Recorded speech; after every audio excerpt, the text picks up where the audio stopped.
Hello all welcome back to Yashasni Vamshika cooking and tips channel. ప్రతిరోజు మన కిచెన్లో చేసుకునే పనులను సులువుగా ఎలా చేసుకోవాలి, ఇది అనవసరం అని పడేసే వస్తువుని తిరిగి ఎలా ఉపయోగించో సూపర్ యూస్ఫుల్ టిప్తో వచ్చేసానండి. స్కిప్ చేయకుండా చూడడానికి అయితే ట్రై చేయండి. ఏది మీకు బాగా నచ్చిందని కమెంట్ బాక్స్లో కమెంట్ చేయండి. యూస్ఫుల్గా అనిపిస్తే మాత్రం మీ ఫ్రెండ్స్ అండ్ ఫ్యామిలీకి షేర్ చేయండి. లైక్ అయితే ఇవ్వడం అసలు మర్చిపోకండి. ఫస్ట్ టిప్ని అయితే చూసేద్దామండి. ఒక బౌల్ తీసుకుని దానిలో 1 స్పూన్ బియ్యం పిండి ఉంటుంది. బియ్యం పిండి 1 స్పూన్ వేసుకున్నాను. కాఫీ పౌడర్ ఉంటుంది, ఒక 1/2 స్పూన్ అయితే వేసుకున్నాను. సేమ్ నిమ్మకాయ ఉంటుందిగా, నిమ్మకాయ ఒక 1/2 స్పూన్ అయితే తీసుకున్నాండి. ఈ 3 బాగా కలిసిపోయేలాగా బాగా మనకి క్రీమీ టెక్స్చర్ అయితే రావాలండి. అప్పటి వరకు బాగా మిక్స్ చేసుకున్న తర్వాత దీన్ని దేనికి ఉపయోగిస్తాం అనుకుంటున్నారా? దీన్ని మనకి ఫేస్కి కానివ్వండి, నెక్కి కానివ్వండి, అలాగే హ్యాండ్స్కి కానివ్వండి, ఎక్కడైతే కొంచెం బ్లాక్ స్పాట్స్ ఉంటాయి కదా, పింపుల్స్ ద్వారా కొంచెం చిన్న చిన్న మచ్చలు పడిపోతూ ఉంటాయి కదండి. అలాంటప్పుడు ఈ పింపుల్స్ వల్ల వచ్చిన మచ్చలు పోవాలన్నా, స్కిన్ అనేది గ్లోయింగ్గా ఉండాలి, అలా ఫ్రెష్గా ఉండాలి అనుకున్న, వైట్నింగ్ కావాలనుకున్న వాళ్ళు ఎవరైనా ఉన్నారంటే ఈ టిప్ ట్రై చేయండి. వీక్లీ 2 టైమ్స్ అయితే ఇది అప్లై చేసుకొని 15 మినిట్స్ తర్వాత మీరు మంచి చన్నీళ్ళతో వాటర్తో వాష్ చేసుకున్నారంటే మాత్రం మీ స్కిన్ గ్లోయింగ్గా ఉంటుంది.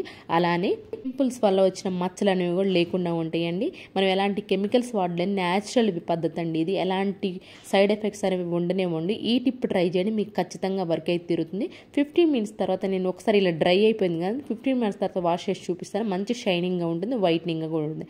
ఐ హోప్ ఈ టిప్ అయితే నచ్చిందని అనుకుంటున్నాను. నచ్చితే ఇంకా మీ ఫ్రెండ్స్ అండ్ ఫ్యామిలీకి షేర్ చేయండి. అండ్ నెక్స్ట్ టిప్ వచ్చేసి ఆనియన్ మనం ఎప్పుడైనా సగం కట్ చేసి ఫుల్గా వాడుకోం కదండి, ఎప్పుడైనా కొంచెం మిగిలిపోయింది అనుకోండి, ఈ బయట పెట్టేసాము అనుకోండి, ఫంగస్ అనేది ఫామ్ అవుతూ ఉంటుంది కదా. అలానే ఫ్రిడ్జ్లో పెట్టేసాము అనుకోండి, ఫ్రిడ్జ్ అంతా స్మెల్ వస్తూ ఉంటుంది కదా.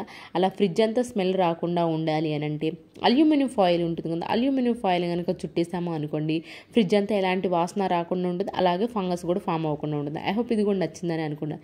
నచ్చితే కనుక మీకు ఏది బాగా నచ్చిందని కామెంట్ బాక్స్లో కమెంట్ చేయండి. నెక్స్ట్ టిప్ వచ్చేసి నెయిల్ కటర్ ఫ్యామిలీ అందరికీ ఒకటే ఉంటుంది కదా, అఫ్ కోర్స్ అందరికీ ఒకటే ఉంటుంది కదండి. మనం ఒకరిని నెయిల్స్ కట్ చేసుకున్న వాళ్ళు వేరే వాళ్ళు సేమ్ ఇదే నెయిల్ కట్తో కట్ చేసుకునేటప్పుడు ఒకరికి చేతులకి ఏమైనా మనకు తెలియకుండా లోపల గోల్డ్లో ఫంగస్ అనేది ఫామ్ అవుతూ ఉంటుంది కదా, చిన్న చిన్న సూక్ష్మ క్రిములు అనేవి ఉంటూ ఉంటాయి కదా. అదే నెయిల్ కటర్ తోటి మనం ఇలా క్లీన్ చేసుకోకుండా మళ్ళీ వేరే వాళ్ళం అయితే అదే నెయిల్ కటర్ వాడుకున్నాము అనుకోండి, వాళ్ళకు కూడా ఫంగస్ అనేది ఫామ్ అవుతుందండి.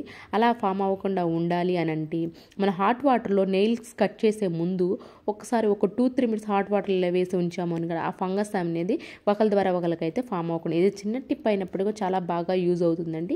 ఈ టిప్ ఎవరికైనా యూస్ఫుల్గా అనిపిస్తే ట్రై చేయండి. అండ్ ప్లీజ్ ఒక లైక్ అయితే ఇచ్చేసండి. మీ యొక్క లైక్ నాకు చాలా వాల్యుబుల్ అండి. మీరు ఒక లైక్ ఇవ్వడం వల్ల వేరే వాళ్ళకైతే ఈ వీడియో సజెస్ట్ అవుతుంది కాబట్టి ప్లీజ్ ఒక లైక్ అయితే ఇచ్చేసండి. నెక్స్ట్ టిప్ వచ్చేసి ఆముదం ఉంటుంది కదండి, ఆముదాన్ని ఒక 1/2 స్పూన్ అయితే తీసుకున్నాను. దానిలో వాటర్ ఉంటాయి, కొంచెం నార్మల్ వాటర్ ఉంటాయి కదా, నార్మల్ వాటర్ అయితే కొంచెం అయితే మిక్స్ చేసేసాను. ఇది చపాతీ కాల్చుకునే ప్యాన్ అండి. దీనిపైన అంటే కొన్నిసార్లు మనం ఆమ్లెట్లు వేసుకుంటూ ఉంటాం కదా, అదే సేమ్ మనం ఎంత సోప్ వేసి నీట్గా క్లీన్ చేసినా కానివ్వండి, మళ్ళీ చపాతీ కాల్చుకునేటప్పుడు ఆమ్లెట్ వాసన వస్తూ ఉంటుంది కదా, అలాంటప్పుడు మీరు ఇలా కొంచెం ఆముదం ప్లస్ వాటర్ కలిపిన దాన్ని ఒకసారి ప్యాన్కి అంతా అప్లై చేసేసి ఆ తర్వాత మీరు చపాతీ కనుక వేసుకున్నారంటే చపాతీ చాలా మంచిగా వస్తాయి. అలానే ఆమ్లెట్ స్మెల్ అనేది కూడా లేకుండా ఉంటుంది. ఐ హోప్ ఈ టిప్ కూడా నచ్చిందని అనుకుంటున్నాను. అండ్ నెక్స్ట్ టిప్ వచ్చేసి ఒక గ్లాస్ వాటర్ని అయితే తీసేసుకోవాలండి. దీన్ని ఒక 2-3 మినిట్స్ మరిగించేసుకోవాలి. అండ్ మీకు ఏదైనా ఒక్కటైనా యూస్ఫుల్గా అనిపించి నచ్చే ఉంటుంది కదండి మీ టిప్స్ అన్నింటిలో. నచ్చితే ఇంకా ప్లీజ్ లైక్ చేసేసేయండి. మన కమోడ్ లోపల మనం ఎంత నీట్గా క్లీన్ చేసినా కానివ్వండి కొంచెం బ్యాడ్ స్మెల్ వస్తూ ఉంటుంది. మనం బ్రష్ అందినంత వరకు నీట్గా క్లీన్ చేసుకోగలుగుతాం కానివ్వండి, లోపల పార్ట్ అనేది మనం నీట్గా క్లీన్ చేసుకోలేం కదా, బ్రష్ అనేది లోపలికి వెళ్ళదు కదా.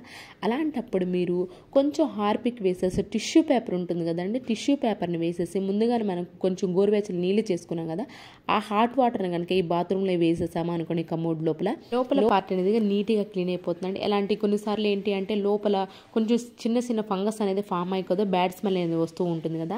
అలాంటప్పుడు మనం ఇలా వాటర్ వేసి హార్పిక్ వేసాం కాబట్టి లోపల కూడా నీట్గా క్లీన్ అయిపోతుంది, బ్యాడ్ స్మెల్ అనేది కూడా లేకుండా ఉంటుంది.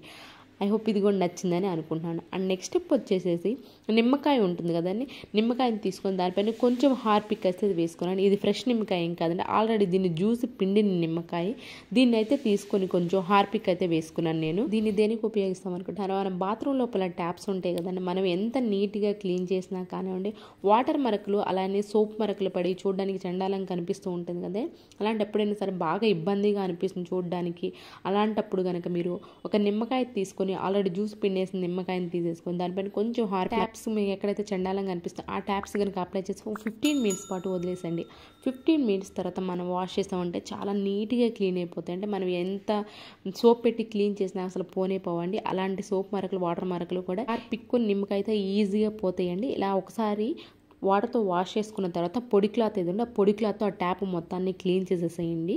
మళ్ళీ త్వరగా మనకు మరకలు పడకుండా ఉండాలి, సోప్ మరకలు, వాటర్ మరకలు పడకుండా ఉండాలంటే కొంచెం ఆ నిమ్మకాయ పైన కొబ్బరి నూనె ఉంటుంది కదండి, కొబ్బరి నూనె కొంచెం వేసేసి ఆ ట్యాప్కి మనం పొడి క్లాత్తో తుడి చేసుకున్న తర్వాత ఆ ట్యాప్ కనుక కొంచెం కొబ్బరి నూనె నిమ్మకాయని కనుక అప్లై చేసేసామనుకోండి త్వరగా అనేవి మనకి వాటర్ మరకలు, సోప్ మరకలు అయితే పడకుండా. ఇది మ్యాక్సిమం నైట్ చేసేస్తాం, నైట్ ఎవరు వాడం కాబట్టి నైటే కనుక ఈ పని చేసామనుకో ట్యాప్స్ పైన వాటర్ మరకు, సోప్ మరకలు త్వరగా అయితే పడకుండా ఉంటాయి. అండ్ మనకి కూడా చూడడానికి అయితే నీట్గా అయితే ఉంటుంది. ఐ హోప్ ఈ టిప్ కూడా నచ్చిందని అనుకుంటున్నాను. ఇవేనండి ఈరోజు టిప్స్ యూస్ఫుల్గా అనిపిస్తే మాత్రం ఈ టిప్స్ అన్నింటిని ఒకసారి ట్రై చేయండి. ఏది మీకు బాగా నచ్చిందో కమెంట్ బాక్స్లో కమెంట్ చేయండి.